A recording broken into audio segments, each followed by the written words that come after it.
गोळी खा. कायची गोळी खा. कशाची पण? तुम्हाला सांगितलंय तेवढं करा, जास्ती तर उरकू नका. धरा गोळी खा. अरे काय डोक्यावर पडलीस का? पागल झालीस? गोळी कशाची? मला कुठं काय झालंच नाही ना. पण तुम्ही पहिली गोळी खा, मग मी तुम्हाला सांगते. हा, आपण मला काय झालंच नाही. तुम्ही गोळी खा. हा, तिच्या अलीकडं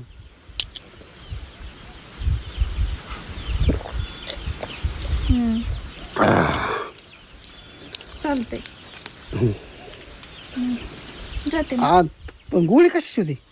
ती गोळीची आज शेवटची तारीख होती. उद्या ती एक्सपायर झाली असती, त्याच्यामुळं पुन्हा तिचा काय यूज आहे. मग म्हणून म्हटलं खाऊन टाका. मी कोणती गोष्ट वेस्ट करीत नाही.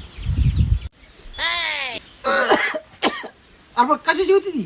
मला काय माहित कशाची होती, पण उद्या एक्सपायर होणार होती हे मला माहिती. मी वस्तू वेस्टच करीत नाही.